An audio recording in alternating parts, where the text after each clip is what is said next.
lyrics that much. I should. I watch that movie every year, and still I'm like, it's just the singing. I guess I get confused of what they're saying because it's like, well.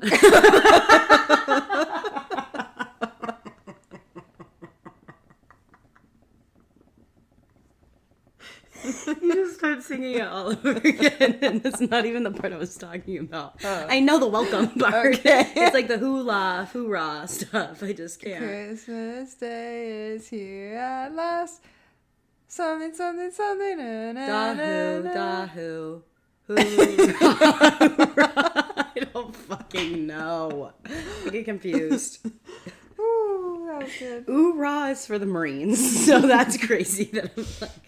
Hoorah. Imagine if they were like, doo-ha.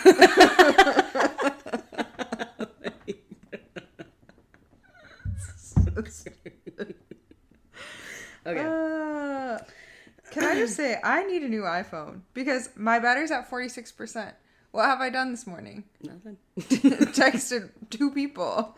And now, like, what? They do that. Your battery starts to, like, your battery life leaves your phone's soul when a new iPhone. What phone are you?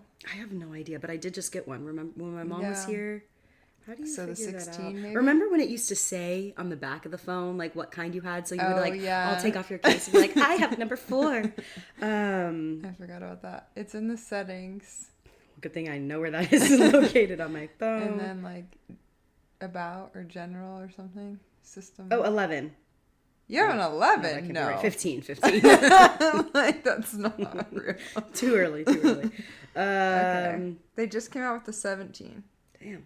And I'm on a 13. So it's time to get it. It's time to spend $1,000. Also, hi everyone, welcome. I don't even think we did any sort of introduction. So sorry. Maybe I'll stick this at We've the done front. a bunch of tests, so I don't know what we're on. Yeah, we're loopy this morning. Happy Wednesday, everybody. Hope you guys are doing well. Happy millennium. So sorry. We're doing well over here.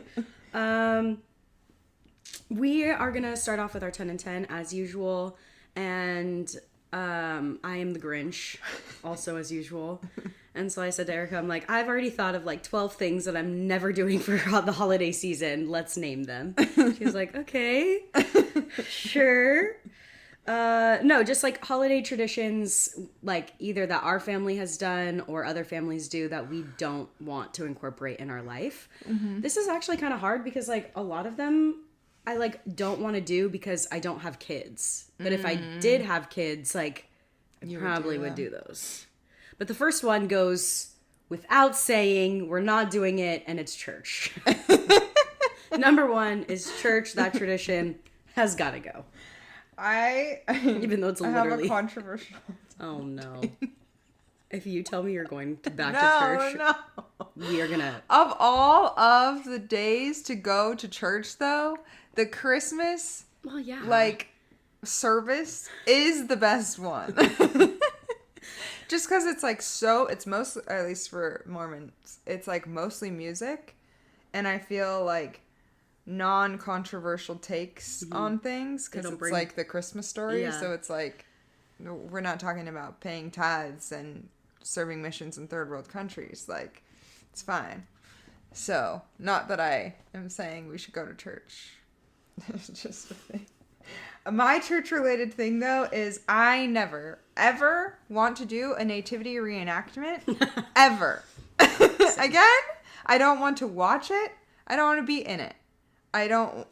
That's how I feel at Easter. Like, my mom used to make us watch the Jesus movie. What is that? What is that movie called? The Walk of... What am I talking about? Like, A Walk to Remember? No. Remember the Titans? No. Like, what? Where's my mind at? I don't know what movie you're talking about. It's, like, so graphic. Like, it's literally... Of him, like, getting nailed to the cross? Yes, and him, like, walking... It's insane. And I'm, like, a child... Mom, you know what I'm talking about, and you know you fucked me up because that, like, I was devastated. I could really not. Horrible. Yeah, I don't know what it's called, but the resurrection. That sounds right. But is it something like that? Anyway, if you know that movie fucked me up, and that is my Easter tradition I'm not going to be doing. But yeah, I agree. Definitely no nativity reenactments. No. That's crazy. Another one, I didn't have this on here. See, so many, I have so many on my list. The next one I'm going to add on to that, though, is caroling. I'm not caroling. Oh, that's on mine. Oh, sorry. I should have just let you have it. No, it's okay. I agree. I think it's kind of fun to sing Christmas songs. We did change it up where we would go to someone's house and we would just sing around a fire, which is like talking about it a lot sounds crazy. But if you're going to sing Christmas carols, just sing it with people that want to carol. I think when you're knocking door to door, it's so awkward. The person's just standing there with their door open. Like, what do? You just stand there and smile watch these people who don't sing you a Christmas carol? Pretend to like... missed that. Missed that note. We had some carolers come to the restaurant Friday night at 9:30 at night. I said, "No, ma'am. We are done. Please leave." Really? Yes. And then they went next door to Bottlecraft and was singing to one person outside of Bottlecraft at 9:30. You could hear them inside the restaurant. No. And it was just these two ladies. I felt bad. She was like, "Well, what time can we go?" So I gave them a good time that I'm not going to be there.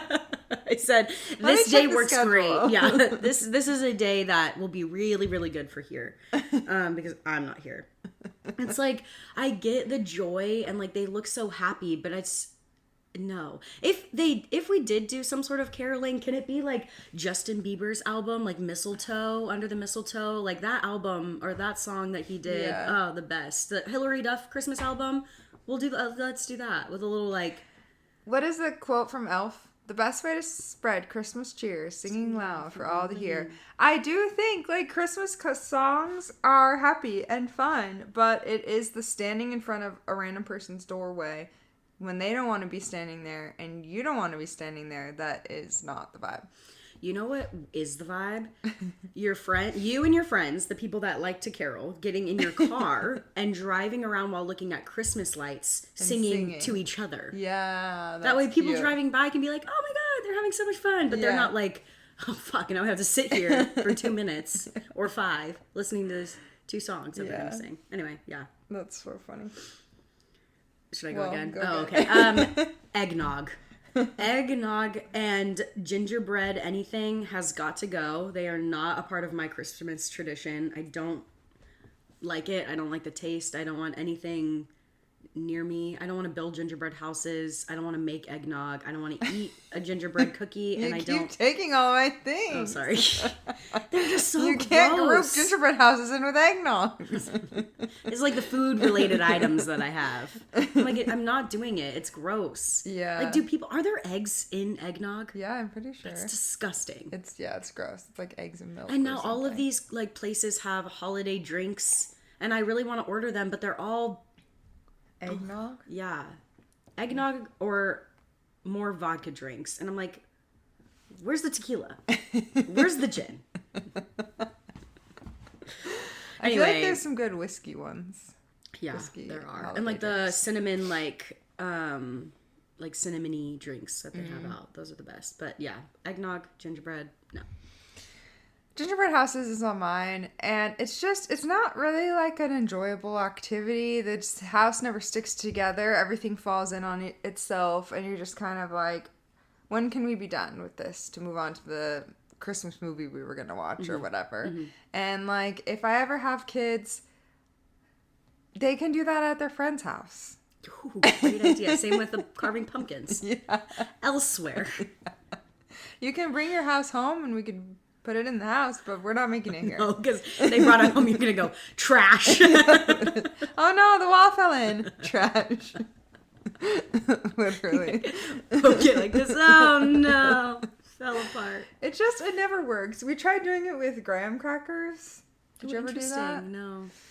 Even then, I don't know. I'm like, it's a memory, and I don't not appreciate my mom doing those things for us, but of all the activities, it's not one that I'm like stoked on. Yeah, I think for me, the memory that comes to mind is like, obviously the kids are younger than me, so, and I'm very like, a little bit like, you know, that first child syndrome when I'm like, if you give me an instruction book on how to build a house, that is how I'm building it. I'm not building a spaceship. I'm not building something fun. But then you got Sophia and Isabella that are like, let's do blah, blah, blah, blah, blah. And so my mom is like trying to like coach them to do whatever. And me and Anais are like, no, it has to be like this. And like, do it like this. And like, okay, you know what? So maybe if we change the tradition to be like, take these cookies and build whatever you want. Anything you can think of. But even still, I'm just like, can we just watch a movie? Yeah. Or decorate cookies. Oh, that is a good one. Sugar cookies? That's fun. That's it's easy. Small. You have your little, what are they called? Cookie cutters. Cookie cutters. And your icing, and you put the things on, and then you get to eat it, and it's fun. Yeah, and there's breaks in between, because then you got to let them cook. Yeah. Cool off a little bit. Yeah. Explaining decorating cookies to you guys, in case you don't know. Is it my turn or your turn? Yeah, it's your turn. Gingerbread houses is mine. Santa/holiday runs. Oh, interesting, since we just did a holiday run. Okay, that's true. I meant, that's different. Halloween is different, and Thanksgiving is different. I just meant, like, December. Do a Christmas one. I know, but now that, like, I was thinking about it, and I'm like, even for Thanksgiving, like, our run was timed perfectly. Halloween, exercising, wonderful. Thanksgiving, understand a little bit because you're going to be eating so much, and like there's more like turkey trots, and like I'll jump on that bandwagon, like wake up early and go do that, whatever. Christmas, no. No, I want to sit down around the tree and open presents. I'm not running. Do people run on actual Christmas? I don't know, probably not, but like even still, the 23rd through the 26th. No, I'm extending it to the 3rd of January. No exercising. No runs.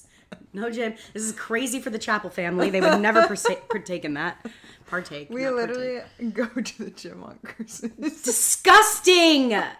It's fun because there's no one in the gym, so it's just like we take like over. A jungle gym? Like you just run on everything? Yeah, we're not actually doing like a legit workout. It's like, do you think you can like do this crazy move, and then we injure ourselves, and then it's like. But just Christmas just seems like too much. Like, what are we doing? Like, what is it necessary to be all like, I'm fit and I do a 10K on Christmas? No. Did we do a 10K or a 5K? We did a 10K. A 10K. Okay, cool. Well, speaking of athletic things, ice skating is not fun. That's funny. You're like, I'll go to the gym on Christmas. On ice? Fuck that. I'm holding onto the wall the majority of the time. My legs, I'm just straining so hard so that I don't fall. And then you do fall, and you're falling on ice, and it hurts. And you have knives on your feet, and you're trying to stand up on a little thin knife, and you're just like unless we were doing that all the time and I could skate, I don't know. It's an activity, like, I will go if someone's organizing it, but I will not be the one to be like, let's go ice skating. Do you? No. I love ice skating. Love is an extreme, but I think it reminds me of skiing. I would go, like, when I worked with the kids, we would take the kids ice skating all the time. So it's like, it's the one little bit of joy that I have left. And also, like, I'm competitive, so I like things I'm good at. And I'm like, I'm okay at ice skating, so, like, why would I give that up? Yeah. This isn't a holiday tradition, but I suck at bowling. That's why I don't go. Because I suck. It's fun. I feel like it's, like, a thing that I can't really get injured at. The older I get, the more I'm like, how hurt? If I fall and break my wrist, I'm going to be so pissed off. That's what you're thinking about? Yeah. But bowling, it's like, who the heck cares if I throw the ball in the gutter? I'm not hurt. I don't know. My finger sometimes gets stuck in those balls. That kind of hurts. That's funny. I love that. That's funny. So no ice skating. No ice skating, please. Okay, so I was going to be really Grinch and say holiday cards, but I don't agree with that because I think I do. I was just talking to someone. I had a customer at the restaurant yesterday, or at the bar. We were sitting down talking and, oh, fuck, I left them.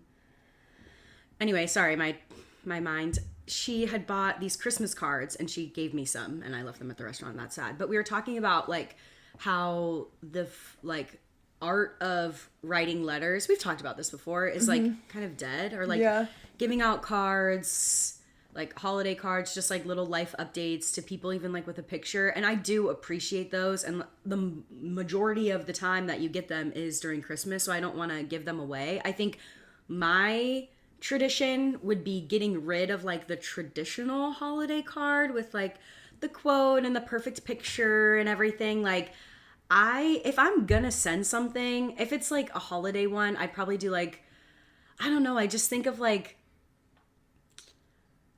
actual things that I would want to share that I know. I think if we didn't live together and I wanted to like give you an update on my life, I'm not going to take a little picture of me and Bash and send it to you. I'm going to take a picture of me doing something absolutely foolish, like a few photos, and then on the back I've been like, miss ya. Yeah. Wish you were here to experience this or something like that, you know?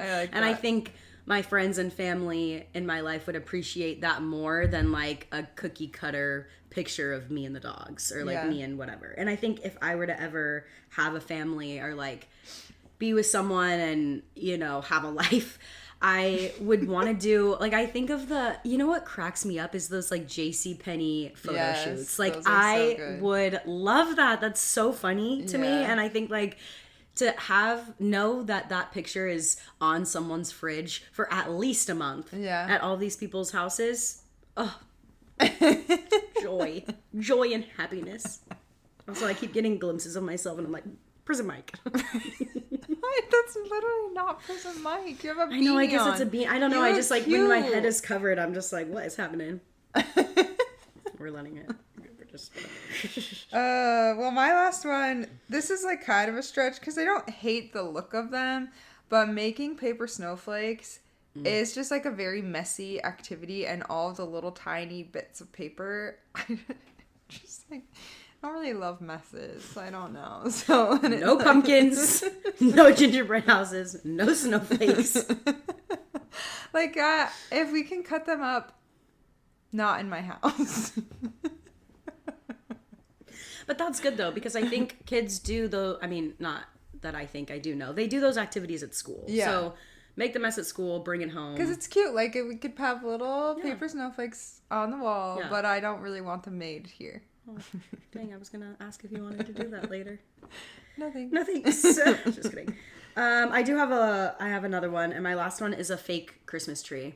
I just don't think I'm doing it. After having a real tree all these years, I don't know, like, Ani's is like, but the environment. But I'm like, isn't a tree fake? The fake tree is plastic. I think it's actually like worse for the environment. A real tree? A fake one. Yeah, that's what I'm saying. Because it's made out of so much plastic. Yeah. I'm like, the Christmas tree that I'm going to get is there already. Like, it's going to die. So I might as well feed it some water at my house. Yeah. And it smells so good. Yeah. Every time I walk in the door, I'm like, yeah. And they're like, but you can put, like, my dad had a fake tree and he would put these, like, scent sticks all over them. And I'm like, this is too much. This is too much. My mom has one now, and I get it. It's like, when you don't have kids living at home and you're just, like, decorating for yourself, I guess. It's, like, easy, convenient, nice. The lights are already on there. When you've done it already for 50 years of your life, like, I can see it. Even still, I'm like, especially when I'm alone, I need something real. Something real. Something to remind me I'm still alive. Oh gosh. Okay, well that's fun. Those were a good 10 and 10. It wasn't as depressing as I thought it was going to be. No. I feel like there's so many good ones. These are just the ones that aren't for us. And maybe they're for you, but maybe they're for you. If there are more that you think of, let us know. Should we dive into our... Let's do it. So... That was a 10 and 20. First time for everything. Okay, so for this week's episode, I wanted to talk about, like, my people-pleasing tendencies. Our people-pleasing tendencies, because I think we both have some. What do you mean? I'm perfect. Yeah. What are you talking about? I'm always right. And also just, like... I just feel... Okay. Recently, I've just been in a lot of, like, social situations where I want to put, like, my best foot forward. And I think that I've been in a good mood in order to do that. And I just had this moment of reflection of how in the past, in certain, like, when I would move around a lot or, like, people that I feel maybe, like, not super comfortable with, like, I have a tendency to kind of close up and not really want to be involved or just be really awkward and then just be like, I'm going home. But recently it's not been like that, which I've been happy about. But then I also just, the juxtaposition of nice wanting to be a social butterfly and also like pleasing people and like having that validation through other people in a social situation, while also having a little bit of social anxiety, as well as a little bit of a bitchy attitude. Like, I just see myself in like two different lights sometimes, and I'm like, how do these two mesh together? Like, how does this make sense? Because it feels like I can't be both at the same time, if that makes sense. Anyway, it's kind of long-winded, but I just feel like I've been noticing it more and more of just that people-pleasing, needing validation, being out. Not that I'm not true to myself, but it is just like, wow, I'm really putting on a show here. We're just doing that. Anyway, so I wanted to talk about it. Yeah. I liked a lot of the things that you sent me. This iceberg thing was hilarious. That's the first one. It's like the people-pleasing iceberg, what people see and what people don't see. And what people see is like avoiding conflict, overcommitting, constant apologizing, seeking approval, agreeing with others.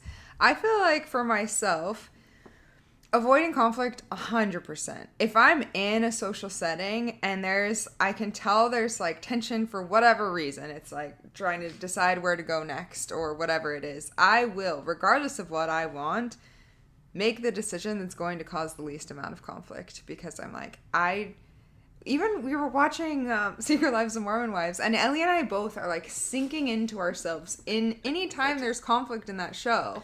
When Demi pops up, I'm like, ah! Get away from my screen!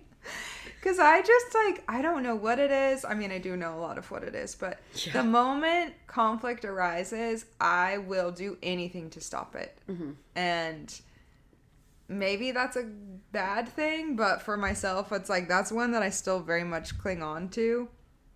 But the constant apologizing, I feel like I've toned that down a bit.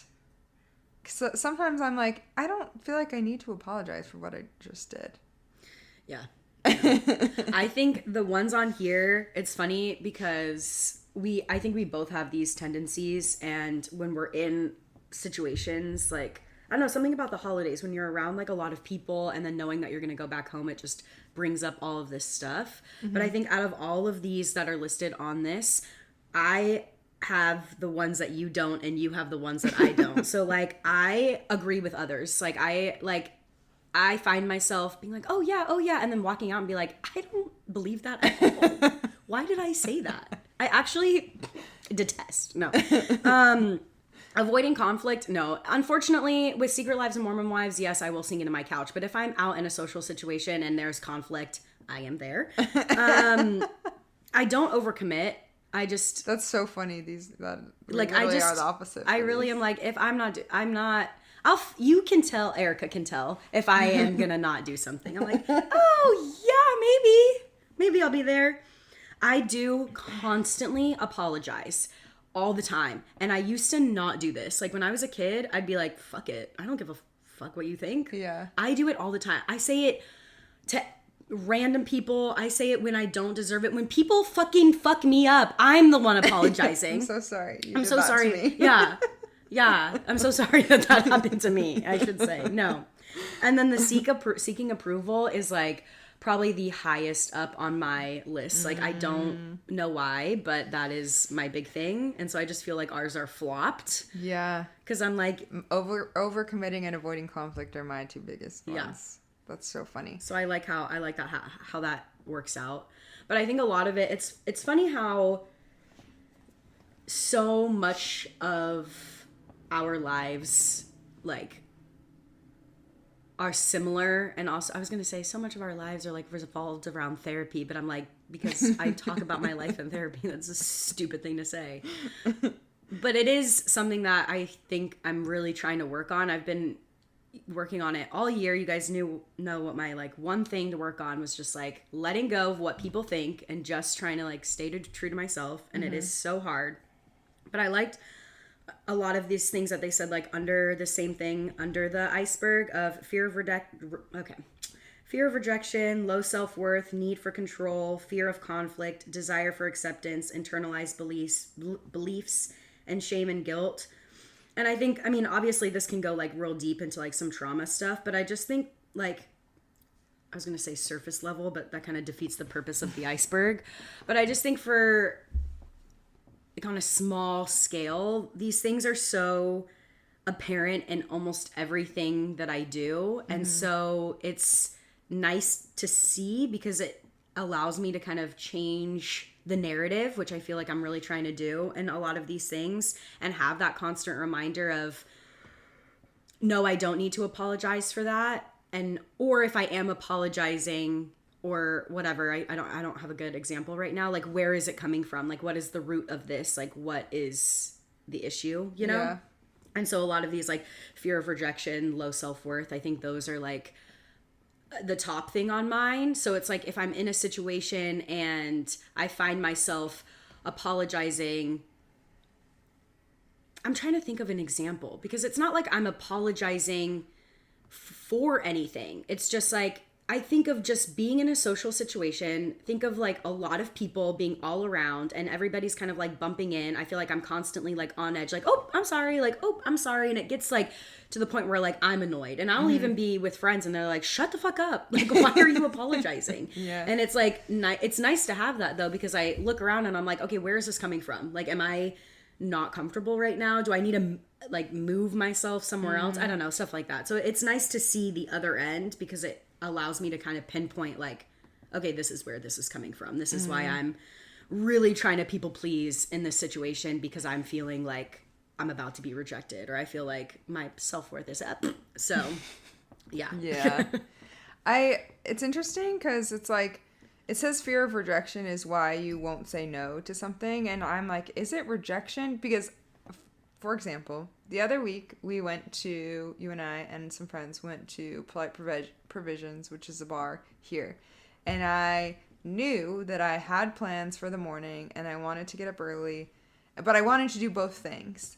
And I feel like past Erica wouldn't have told anyone that. I would have gone out and then tried to find a way to get out like sooner, but felt bad that I was leaving sooner, so I would stay out, but then I'd still get up early to do the thing that I had planned and feel like shit. So this past time, I said before we left, I have to leave early because I have plans in the morning, but I want to go. Mm-hmm. And then when we went to the second bar, I was like, I'm going to go. I felt like I had an out because I already told everyone I needed to leave early. And it was fine. But I just don't know that that's like rejection as much as it's like the fear of missing out, because sometimes that's where I land with stuff like that. I don't even know that that's it. It's like I fear that I'm going to like let someone down, or, like disappoint people by leaving because they're like, I think about all the effort that they took to get to the social setting, like driving over and finding parking and getting ready. And then it's like, and I was only there for an hour. That's unfair. That's where my mind goes. Just like the constant, it's another thing that I'm talking about in therapy is how self-aware I am and how like maybe not great that is. Like, you ever meet those people? And I know because we have multiple people in our lives like this that are just la-di-da-di-da. Yeah. No self-awareness. And I'm like, what? Not that they're ignorant, very smart, but just like they just do whatever the fuck they want. And I love that. I love that for them. And I wish I could be like that sometimes. But in my mind, I'm like, huh? Well, because I do think there are points when that can go to a extreme where I'm like, you didn't really consider anyone in what you just said. Yes. Or did. Yeah. And so it's like there's the negatives of both ends where it's like maybe they're not considering others, but they're doing what is best for them versus myself where I'm considering others so much that I'm neglecting myself and putting myself like in worse positions because I care so much about like making sure everyone else is happy. Yeah. But I'm almost like aspire to be that sometimes. And I also, like, the older I get, when I was younger, the lack of people's self-awareness, well, I don't know, sometimes I go back and forth. It depends on the mood, depends on the day. But I'm like, it would piss me off when people would be like that, because I then have I know that I'm like, and I'm like, I go out of my way. I am mentally exhausted by the end of the day, because I'm not only like self-aware of like my presence in this space, but I'm like, okay, exactly what you said about that situation. Okay, they drove, they have to find parking, they have to be here, they got ready, like, I'm just the awareness of it all.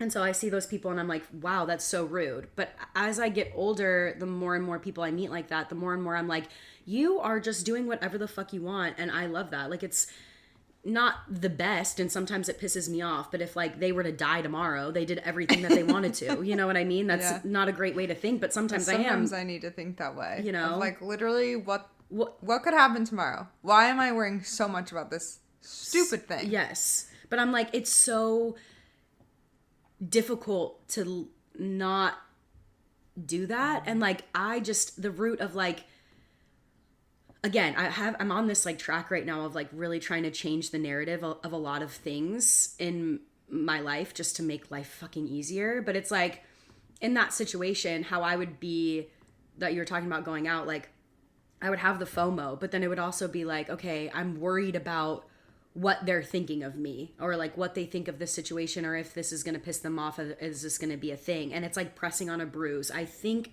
in my mind, the narrative is like, I've created this dialogue that now these like, if I were you in this situation, my mind would be like, okay, I left, now they're like, you know, like eating like little munchkins. So like a chipmunk. Yeah, munchkins is not what I was going for. I was trying to say chipmunks. So I don't even know what a munchkin is. Like from the Wizard. Okay. Charlie and the Chocolate Factory. Willy Wonka is what you were wanting to say when you said wizard. Munchkins? Willy Wonka. Oh. No. The Wizard of Oz. The Wizard of Oz. Wait, what are those? Roly polies? No. Now, what are those things?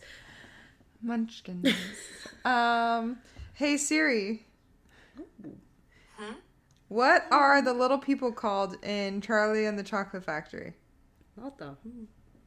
The little people in Charlie and the Chocolate Factory are called Oompa Loompas. Oompa Loompas. That's not what I was thinking. Roly polies. Roly polies. Oh my god, because don't they like roll a little bit? They do like somersaults. Yeah. Like gymnastics and stuff. Wow. Okay. Let me get focused here. Don't know here. at all what we were talking about. Yeah, what the fuck was I even trying to say? Also, just noticed the full-on line in the calendar of all the days that you're going to be gone. She's pissed off too. Anyway, that's depressing. No, I just think sorry.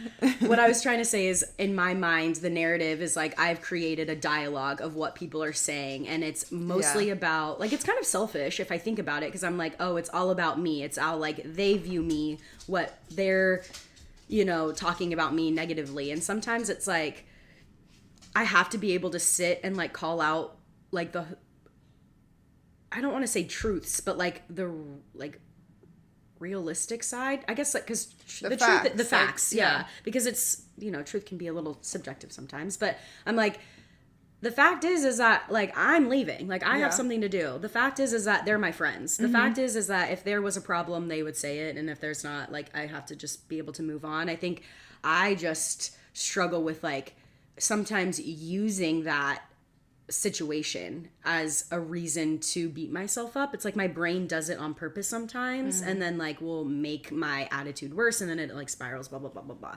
So that's as like that, in that situation that you were in, I feel that it's good that you left, but it also is like a great practice because you were around people that care about you. Yeah, it's a lot harder to practice these things in like situations or with people that you're not super comfortable with, or that you don't know, or whatever. It's just tough. Yeah, I feel like it's who you surround yourself with, and I feel like we surround ourselves with people that we know would not be like are you kidding me? Mm-hmm. She did this? Mm-hmm. It's more of now our own internal dialogue and making sure that like is also kind and compassionate to ourselves, and not putting ourselves in situations where it's like, let's just take the example I gave a second ago, where if I would have not said anything and then suddenly been like, I'm going to go, and then people are like, what? Why are you leaving? It's like, you actually made the situation worse. Yeah. Because you didn't communicate and say what you need and whatever. And not that even then I don't think anyone would have cared, but it's like, it's more jarring, and I think honestly inconsiderate of people when you do it that way and don't like say what you need than it is when you're like, I have plans, I'm gonna go early, I'm excited for like the few drinks we're gonna have, whatever, however you say it. I just am like, I don't know why I used to think that was the better method, to just not say anything and then try and like disappear. I'm trying to think of like the word. I do appreciate like just being very like not transparent, I guess, but I meant upfront. Yeah, those are all really great. Thank you. But it is true, like a lot of it too. Like I have a huge problem with like secrets or like feeling secretive. I think like I know exactly where it comes from, and even as a child, I was like, I would sleep or be in my room and I would never like leave I wouldn't close my door. I would leave it open because like I feel like I would need to hear everything that's going on in the house. Like, okay, the girls are over here, knees over here. Like I hear my parents, whatever the fuck they're doing over there. You know, like I have this need to like know everything for some reason. And so when people aren't like transparent, or I'm not being like transparent, I can just, I like feel it uncomfortable in my body, and that's where I get like annoyed when, you know, people are like, it feels like secretive. It feels like you're trying to keep it rather than just being upfront or just like letting people know the plan. I think I know when I'm like reverting back to like old patterns and behaviors when I'm becoming secretive, because I am so worried about what the other people are going to say. Yeah. But I mean, Erica and I, like, if you have ever stayed with us or have been in our house for over an hour, like, we're constantly, I feel like, okay, she's not even listening to me, and I'm like, all right, I'm gonna go for a walk, and then I'm gonna eat my food, and I'm probably gonna call my parents, and then I'll call Nee, and then I feel like I have to tell, if you're awake and I know you're out, I feel like I have to tell you like what I'm doing. Yeah, no, same, and I love it because I just like, I'm not gonna join you. I'm not gonna walk out the house and not say anything. Yes, I'm like, I'm like, I tell everybody everything on like what I'm doing, and not everybody is gonna do that as well, but it is like nice when people do that, and like in a social situation, it's just nice. I hate when people are like, "Hey, bye," or Irish accent. Well, okay, that's a little different. Irish exit. Yeah, that's different. That's different. That's acceptable. Yeah, like I'm not actually about to talk shit about that because that's a great Sometimes invention. I'm like, I can't say bye to everyone right now, and you guys are all having a great time, and you don't need to know. I will have to say, like, I don't know if it's because of like my family and like the culture, but like saying in a situation where I am very comfortable, like with a big group of people, saying goodbye is probably one of my favorite things to do. Like where I don't Irish goodbye. Yes. Like I love the go through again, and then you start talking, and then like you say goodbye again, and then all of a sudden people are now walking you back to the car, and then you're in the car and people are like saying goodbye to you in the car. I fucking love it. Like I love it. I love when like it gives me very like nostalgic family vibes, because that's what we do. Like I think of like even for the wedding, like saying goodbye, it took us like 2 hours to leave the Airbnb. Everybody was like, the kids were strapped in the car, and even all of the adults, like I think I gave everybody like 12 hugs, because I was just like, bye, and then we like moved to the next car, and then aunts are like sticking their head in the window to make sure everybody's buckled. Like I just love that shit. I love it. I love it. But bigger crowds, do I need to say? But I don't know, it just seems so like wrong sometimes. Like even Thanksgiving, I was like, when I had to go back for my shit, I was like, oh my God. Hi, everybody's in the kitchen, and I just am like, excuse me, so sorry. Yeah. They're like, oh, where's Erica? I'm like, who? Erica who? I've never met her. I don't know who that is. I don't know. That's funny. I don't relate to that, but I love that for you. There was a thing that I found that said how to stop people pleasing. It gave 5 tips. Oh, I love. And I think the first one is kind of what you were talking about, like awareness and starting to monitor and checking in with your habits and tendencies. And so it's kind of like when you find yourself apologizing and you like become aware of it, and then you're like, why am I doing this? Where is this coming from? And like kind of checking yourself. It's like it's really hard to break a cycle if you're not aware of it in the first place. And how can you become aware of it? You could ask someone to call you out, or you can just like check in with yourself, which is something I think we talked about a few episodes ago, and something I am working on in therapy is like prolonging the moment where it's like you feel like you need to say something, or you feel like now is the time to do whatever, and like I'm really good about telling myself, no, don't do that, and instead just being like, I notice this moment, and maybe I'm not ready to say or do the thing that I know I want or need to do. And so instead I'm going to like go to the bathroom, or I'm going to like go get a drink of water or whatever, to like sit in the moment for a little bit longer to where I'm ready to be like, okay, actually I need to leave or whatever it is. So just being aware is the first thing. It also makes me think of the episode where we did talk about like being assertive versus like passive and things like that. Or aggressive, and it's just like even hearing you say that example is difficult for me, because I feel like I just like I'm good and I feel like I can deal with a lot, and then there's like that little tiny sliver that you're talking about where it's like, okay, maybe I should go to the bathroom, maybe I should, you know, step back and then say it in a assertive, nice-ish kind of way. But that sliver is so fucking small, and then once I see red, like I'm done. Get up and out of here.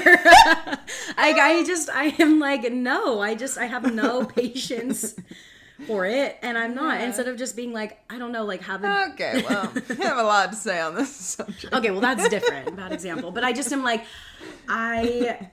in other situations, like, I'll either let it slide, and then instead of being assertive, I'll be aggressive, and then create even more people-pleasing tendencies, because then what ends up happening is like, you know, now I feel like I'm the bad guy or whatever because I didn't say it in the right tone or in the right way, or just be, I don't know, a nice fucking person, and now all of a sudden I'm like, well, fuck, I have to apologize. Not a great example, but you know, like in other situations. I mean, more so like with like a lot of the examples that are coming to my mind are like you're at your holiday party at work, or like your holiday party with your family, and like something is happening, someone's bringing up maybe a topic that I don't want to say political, because I feel like you can get angry if you want, but I'm just saying like certain things are being brought up, or like a friend is being talked about, or a sister is being talked about, or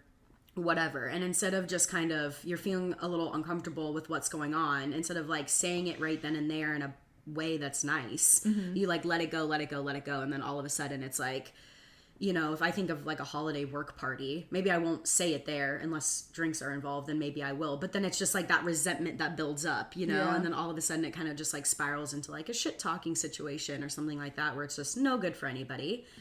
Or like with your family too. It's like sometimes I'll just say for me, I don't know how to say things in a nice tone or bring it up if I'm like uncomfortable, or share the plan that I want to do. I think it's because, sorry. No, go ahead.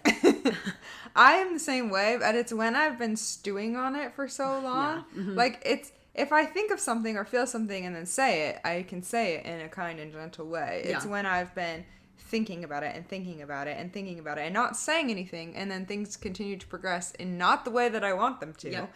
So then when it's fully at like a crossroads. Yeah. Why? That was cute. That's crazy.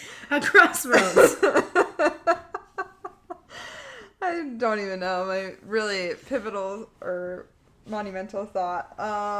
When it's at a crossroads is when I lose my mind or say things in like a really aggressive or abrasive way. When it's like if I would have said it when we were just like starting down this path, it wouldn't have gotten so heated or like rude of me.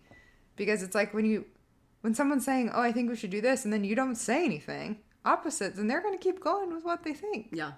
Yeah. Again, it makes me think to like the people that do just say it. And in the moment, again, we literally just said this in that other episode, but it's like they will say what they want and say how they feel in the moment. And I'm like, yeah, maybe in that one instance, there is one or two people that are like, bitch. But most everybody is like, you're just saying she's a bitch because you're jealous that she is like, saying she knows what she wants. She knows what she wants. And that is what I aspire to be. Yeah. The second one, get at the root. This is what I feel like I was saying before, where I'm like, where is the comparison? Like, I'll be in a situation and I'll like, I got distracted because the light. Let me just finish this thought. Okay. I'll be in a situation, I'm like, oh man, like I really find myself apologizing a lot right now. Like I really am like really trying to people please. Why? Who's here? Yeah. What's happening? What is my body telling me? Even if you don't change, like at least for now, like I don't really change. I'm still apologizing, but at least I'm like, okay, it's because I really want the attention from this group of people, or because like I'm actually like my body's drained and I have no mental or emotional, like whatever I'm trying to say, space in this time to do this. That I'm like, okay, maybe this is why. Yeah. Did you have more you wanted to say? No, I think that needed to be done. All right, the third one is emotion regulation. People pleasing isn't all about making other people happy. It often is about avoiding and running from our own feelings. Ain't that the truth? Yeah. And I think this is where therapy comes in and actually reflecting, because even just saying this is where therapy comes in, it's like I know there have been months where I have gone to therapy regularly and I am not actually reflecting or thinking about. I just want a solution to avoid doing that. Like, tell me how to fix it without me having to spend my own time outside of therapy reflecting. And that doesn't work. And I've wasted many dollars. Many a dollar. Paying for therapy sessions where it's like I leave and I'm not getting anywhere because I am not taking any time to think about my own feelings. Yeah. What it is that I want and need. Yeah, a lot of mine is like, the distraction and the different kinds of distraction that I decide, and I can tell what's going on by the distraction that I choose, instead of just like sitting with the uncomfortability in order to regulate, and like how important it is to call it out, which is why I love walks and why I love going for a run, because it's like I can still like listen to music. It's screen time. If I can like name one thing right now that is like a big distraction that's like really not allowing me to regulate, it's like all of the screen time. Whether it's like I get home and it's like like I want to decompress, I really do want to just chill out, but a lot of the time it's like you have to kind of allow your brain to process everything in order to regulate.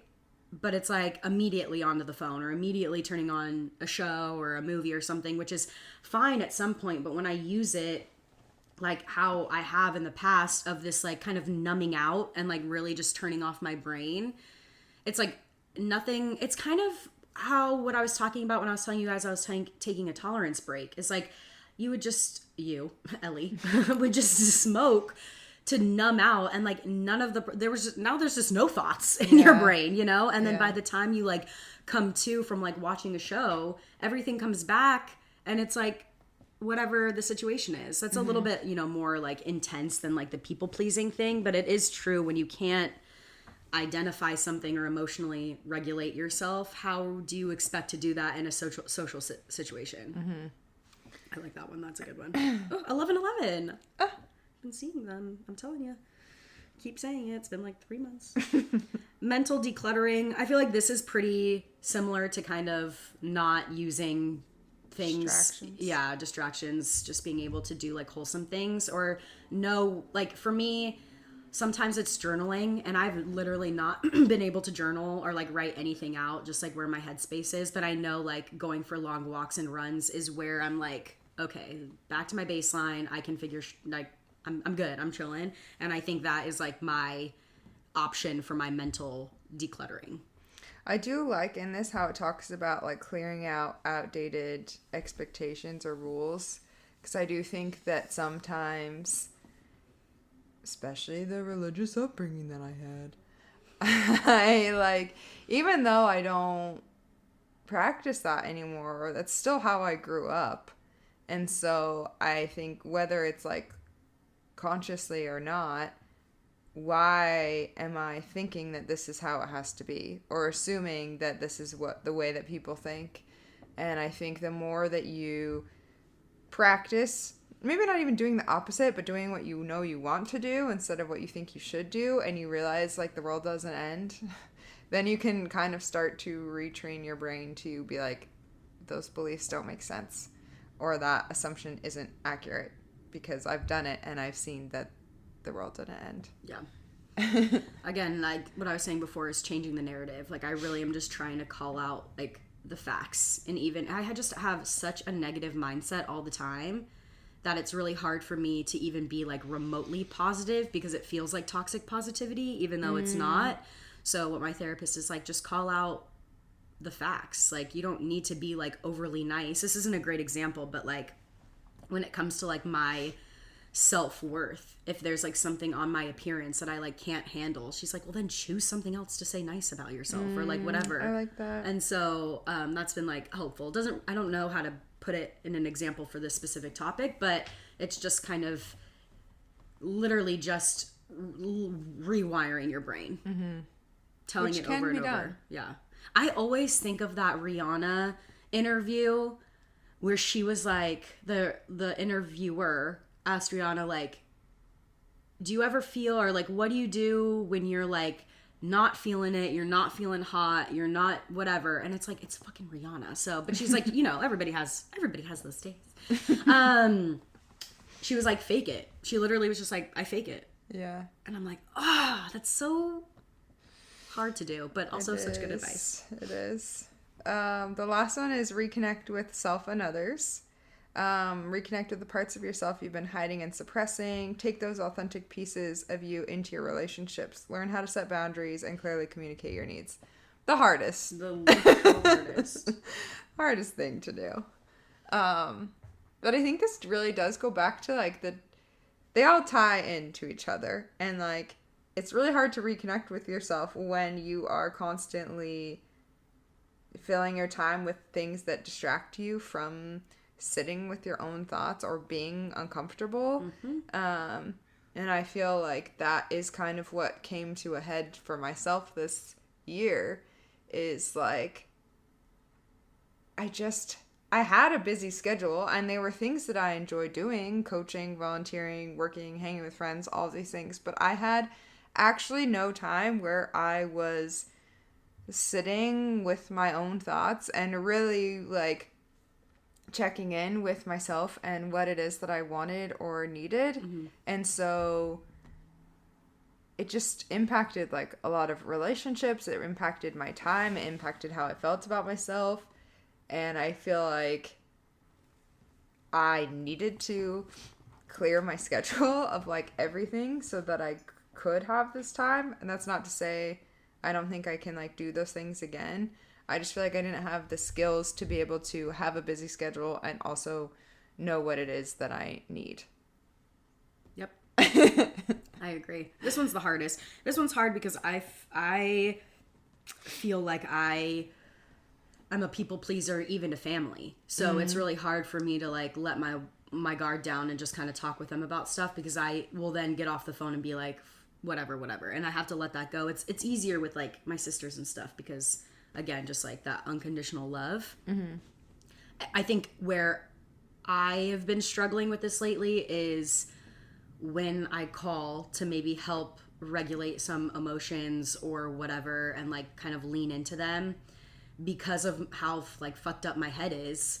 it's like they'll be calling out truths and like being nice, but to me it's hard for me to hear because it feels like toxic positivity. And even Sophia and I have talked about that, is like being able to just hear someone and not even give advice, but like just listen. And sometimes that's all I need. And it's hard for me when people are like, but you are so beautiful, but you are, and I'm like, stop.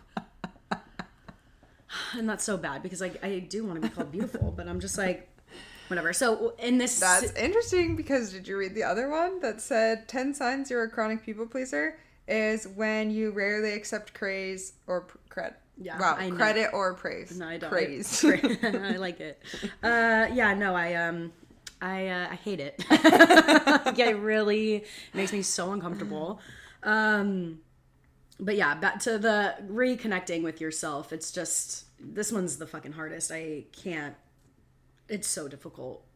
It is. Because it's back to the finding a distraction and not being able to like sit with yourself. I have really been spending time. I mean, my therapist has brought this up a lot, and then I've been like trying to reflect on it and read about it and learn about it myself. Just like the power of your mind, and like there is so much, like people literally heal themselves. I know, those with crazy. Their brain. Yeah, it's crazy. And what they tell themselves. And it's like just so crazy to me how, I mean, I talked about this last time, like you are what you think, but it's like how you can really like train your brain for anything, and like that will be what happens, you know? Yeah. It's just so hard for me, and I don't know why. Like, it's like I say I'm a realist, but people are like, no, that's super pessimistic. But I'm like, I just feel like that's the truth. Like, I don't know what else to say. Yeah, I'm like, when people are like, oh, I'm trying to think of an example. I can't. It's just hard. I'm not going to reiterate the same thing that I said. I was just reading this again of just like, and take those authentic pieces of you in your relationships.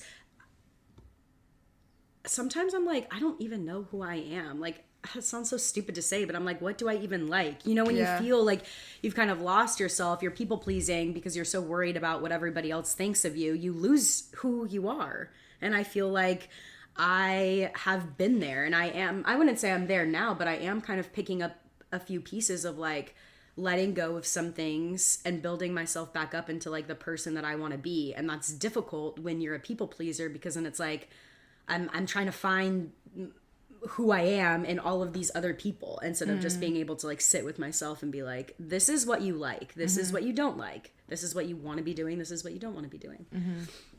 So it feels like that time of year to just reflect and talk about all the things you want to do. No. It is kind of the time though, because I feel like the schedule, like yes, there's holiday stuff going on.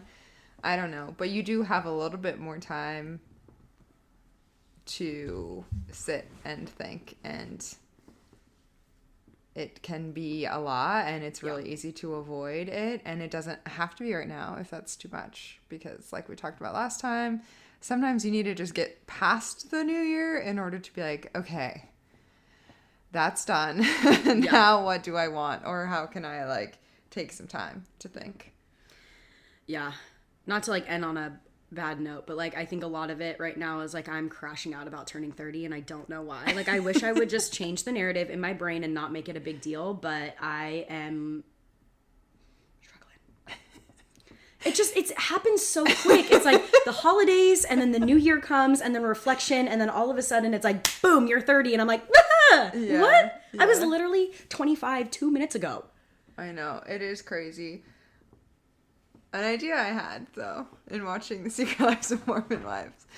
What if we went to Stagecoach? That'd be fun. For our 30th. I just, like, I don't know what it is. We need to, like, well, maybe we'll do, like, an episode. But, like, I can't, like, I know you're sick of it. But, like, I can't even... I don't even know. I'm just waiting for it to pass. Like, I just want it to be done. I kind of want to crawl into a hole until it's over, and then we'll figure it out. I don't know where it is. I don't know if it's this people pleasing. I think I just... It's like, as you're entering a new decade, and I feel like your 20s, like you turn 21, you graduate college, you have all these things that people are kind of like the milestones of life that people always hype up. I feel like happen in your 20s. Mm-hmm. And then everything else that comes, the milestones of life is what? Menopause? Retirement? Like, I'm going to throw you out this window. I'm going to throw you out this window. I know you did not just say the next thing after being 30 is menopause. I'm over it. I'm over it. Okay. No, I get what you're saying. I'm trying to make you feel validated.